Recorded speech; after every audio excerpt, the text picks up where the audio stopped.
Kitchen. ഇന്ന് ഞാനൊരു 5 മിനിറ്റിൽ ഉണ്ടാക്കാൻ പറ്റിയൊരു റെസിപ്പി ആയിട്ടാണ് കേട്ടോ വന്നിരിക്കുന്നത്.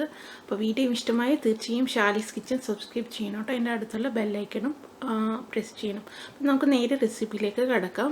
ഇപ്പം ഞാൻ ഇന്ന് ഉണ്ടാക്കുന്നത് നിങ്ങൾക്ക് ചോറൊക്കെ ബാക്കിയായി വരികയാണെങ്കിൽ നമുക്ക് ഉണ്ടാക്കാൻ പറ്റിയൊരു റെസിപ്പിയാണ് കേട്ടോ. ജസ്റ്റ് ഇത് മാത്രം മതി കഴിക്കാനായിട്ട്. അപ്പോൾ ഞാൻ ഇന്നൊരു ചമ്മന്തി ചോറാണ് ഉണ്ടാക്കുന്നത്. Very easy. പിന്നെ ഇതിലുള്ള ഇൻഗ്രീഡിയൻസ് വെച്ചിട്ട് തന്നെയാണ് ഇത് ഉണ്ടാക്കുന്നത്. അപ്പം നമുക്ക് ഇതിൻ്റെ ഇൻഗ്രീഡിയൻസ് എന്തൊക്കെയാണെന്ന് നോക്കാം. 1 കപ്പ് റൈസ് എടുത്തിട്ടുണ്ട്. അപ്പോൾ റൈസ് അധികം വെന്ത് പോകാൻ പാടില്ല കേട്ടോ. പിന്നെ ഇതിന് ഏറ്റവും ടേസ്റ്റ് വൈറ്റ് റൈസാണ് കേട്ടോ. പിന്നെ വേണ്ടത്, അപ്പോൾ ഞാൻ 1/2 കപ്പ് തേങ്ങ എടുത്തിട്ടുണ്ട്. അപ്പോൾ നിങ്ങൾ ചോറ് കൂടുതലാണെങ്കിൽ കുറച്ചും കൂടി കൂടുതൽ എടുക്കണം കേട്ടോ. ആൻഡ് മാംഗോ എടുത്തിട്ടുണ്ട്. ഇതൊരു 6 പീസസ് ഉണ്ടാവും. അത് പുളി അനുസരിച്ചിട്ട് നിങ്ങൾ അഡ്ജസ്റ്റ് ചെയ്യണം. ഇതില്ലെങ്കിൽ നമ്മൾ മറ്റേ പുളി എടുക്കാം കേട്ടോ, വാളം പുളി. പിന്നെ ഞാൻ 2 ചെറിയ ഉള്ളി എടുത്തിട്ടുണ്ട്. അപ്പോൾ ഇതിന് ഉള്ളിയുടെ കുറച്ചൊരു ടേസ്റ്റ് മതി. ഒത്തിരി ആയിട്ടുണ്ടെങ്കിൽ ആയ ഉള്ളിയുടെ ടേസ്റ്റ് കൂടി നിൽക്കും. ഓക്കെ, അപ്പോൾ അതുകൊണ്ട് ഞാൻ 2 ഉള്ളി എടുത്തിട്ടുള്ളൂ. പിന്നെ 1.5 ടീസ്പൂൺ കാശ്മീരി ചില്ലി പൗഡറാണ്. മറ്റേ എരിവുള്ള മുളക് പൊടിയാണ് വെച്ചാൽ കുറച്ചും കൂടി കുറവ്. പിന്നെ ആവശ്യത്തിന് ഉപ്പ്. ഇത്രയാണ് ചമ്മന്തിക്ക് ആവശ്യമുള്ള ഇൻഗ്രീഡിയൻസ്. ഓക്കെ, അപ്പം നമുക്ക് ചമ്മന്തി എങ്ങനെയാണ് ഉണ്ടാക്കുക. മിക്സിയുടെ ജാർ എടുക്കുക. എന്നിട്ട് ഇതിലേക്ക് നമ്മൾ ഇത് ഇട്ട് കൊടുക്കുക, മാംഗോ. പിന്നെ ഒരു ഇഞ്ചിയുടെ കഷ്ണം ഞാൻ പറയാൻ മറന്നത്, ഇഞ്ചിയുടെ കഷ്ണവും ഞാൻ ഇതിലിട്ടിട്ടുണ്ട്. മാംഗോ ഇട്ട് കൊടുക്കുക. പിന്നെ നമ്മുടെ ഉള്ളി, പിന്നെ തേങ്ങ,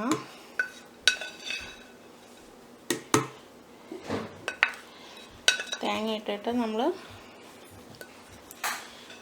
മുളക് പൊടി ഇട്ട് കൊടുക്കുക. പിന്നെ ഉപ്പും.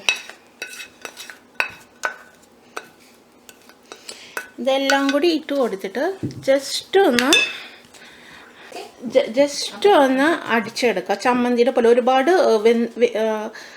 അരയരുത് കേട്ടോ. ജസ്റ്റ് ഒന്ന് പൾസ് ചെയ്ത് എടുത്താൽ മതി. എന്നിട്ട് ഞാൻ കാണിച്ചെടുത്ത് എങ്ങനെയാണ് ചെയ്യേണ്ടതെന്ന്. ഇതുപോലെ ഇരിക്കണം കേട്ടോ. ഞാൻ ചമ്മന്തി അരച്ചെടുത്തിട്ടുണ്ട്. ഇനി നമുക്ക് ഈ ചമ്മന്തിയുടെ ഒരു റൈസ് എങ്ങനെയാണ് ഉണ്ടാക്കുന്നതെന്ന് നോക്കാം. ഓക്കെ, നമുക്കൊരു പാൻ ചൂടാക്കാം. പാൻ ചൂടായി വരട്ടെ കേട്ടോ. ഇതിൽ നമുക്ക് വെളിച്ചെണ്ണ ഒഴിച്ചെടുക്കുക. ഇതിൽ വെളിച്ചെണ്ണ തന്നെയാണ് കേട്ടോ നല്ലത് ഈ റൈസിന്. ആൻഡ് ഈ റൈസ് ഉണ്ടെങ്കിൽ വേറെ ഒന്നും വേണ്ട. വേണമെങ്കിൽ നിങ്ങൾക്കൊരു മുട്ട വറുത്തത് മതി, ഒരു ഓംലെറ്റ് ഉണ്ടാക്കിയാൽ മതി. സോ ഇത് നമുക്ക് കടുക് ഇട്ട് കൊടുക്കാം. കടുക് ഇട്ടിട്ട് ഇത് പൊട്ടിട്ട്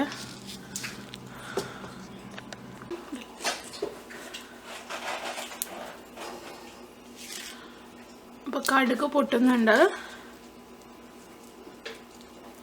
കടുക് പൊട്ടിക്കഴിഞ്ഞിട്ടുണ്ടെങ്കിൽ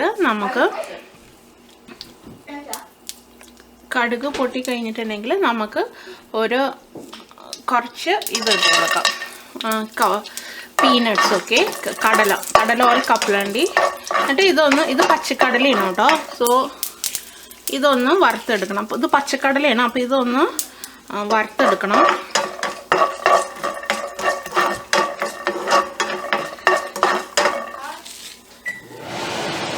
ഇത് ആയിട്ടുണ്ട്. ഇനി ഇതിലേക്ക് ഞാൻ 2 വലിയ മുളക് ഇട്ട് കൊടുക്കുന്നുണ്ട് കേട്ടോ. എന്നിട്ട്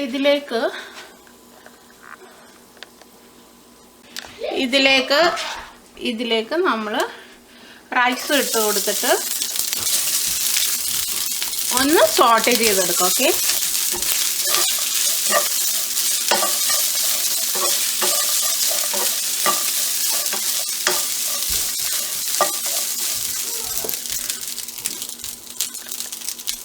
ഒന്ന് സോട്ട് ചെയ്തിട്ട് കുറച്ച് കറി ലീഫ് ഇടാം.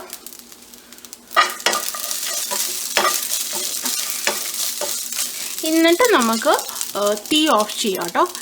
തീ ഓഫ് ചെയ്യണം എന്താണെന്ന് വെച്ചാൽ, എന്നാലും നമുക്ക് ഇത് ഞാൻ പറഞ്ഞത് ചമ്മന്തി ചോറില്ല. അപ്പോൾ ആ ചമ്മന്തിയുടെ ആ ഒരു ടേസ്റ്റ് കിട്ടണമെന്നുണ്ടെങ്കിൽ ചമ്മന്തിൻ്റെ ആ റോ ടേസ്റ്റ് നമുക്ക് കിട്ടണമല്ലോ. അതിന് വേണ്ടിയിട്ടാണ് ഞാൻ തീ ഓഫ് ചെയ്തത്. ഇനി നമുക്ക് ഉണ്ടാക്കി വെച്ചിരുന്ന ചമ്മന്തി ഇതിൽ ഇട്ട് കൊടുക്കാം. ഓക്കെ, എന്നാലേ ഈ ചോറിനായി ചമ്മന്തിയുടെ ഒരു ടേസ്റ്റ് കിട്ടുള്ളൂ കേട്ടോ. അതുകൊണ്ടാണ് ഞാൻ തീ ഓഫ് ചെയ്തത്. എന്നിട്ട് നമുക്കിത് നന്നായി സോട്ട് ചെയ്തെടുക്കാം. ഓക്കെ, ടേസ്റ്റ് നോക്കിയപ്പോൾ കുറച്ച് ഉപ്പിൻ്റെ കുറവുണ്ട്. അപ്പോൾ ഞാൻ ഉപ്പ് ഇട്ടിട്ടുണ്ട്. നല്ല കളറൊക്കെ വന്നിട്ടുണ്ട് കേട്ടോ. അപ്പോൾ ക്യാമറയിൽ എങ്ങനെയാണെന്ന് അറിയില്ല. പിന്നെ വൈറ്റ് റൈസ് ഇടുമ്പോഴാണ് നമുക്ക് ചോറിങ്ങനെ സെപ്പറേറ്റ് ആയിട്ട് കിട്ടത്തുള്ളൂ. അല്ലെങ്കിൽ കുറച്ചിങ്ങനെ കുഴഞ്ഞിരിക്കും. ഞാനിത് ലൈറ്റിലേക്ക് മാറ്റിയിട്ട് കാണിച്ചിരുന്നു. നല്ല കളർ വന്നിട്ടുണ്ട്. അപ്പോൾ ഇനി നമുക്കിത് സെർവിങ് പ്ലേറ്റിലേക്ക് മാറ്റാം. സെർവിങ് പ്ലേറ്റിലേക്ക് മാറ്റിയിട്ട് ഞാൻ കാണിച്ചു തരാം കേട്ടോ. ഒരു ചമ്മന്തി ചോറ് ഒരു കോക്കനട്ട് റൈസ് ചെയ്തിട്ട് പ്ലേറ്റിലേക്ക് മാറ്റിയിട്ടുണ്ട്. അടിപൊളി ടേസ്റ്റാണ് കേട്ടോ. നമ്മൾ പറയാറില്ല സിമ്പിൾ ബട്ട് പവർഫുൾ എന്ന്. അതിൻ്റെ ഒരു പെർഫെക്റ്റ് എക്സാമ്പിളാണ് ഈ റൈസ്. നിങ്ങളെല്ലാവരും ഇത് ട്രൈ ചെയ്യണം.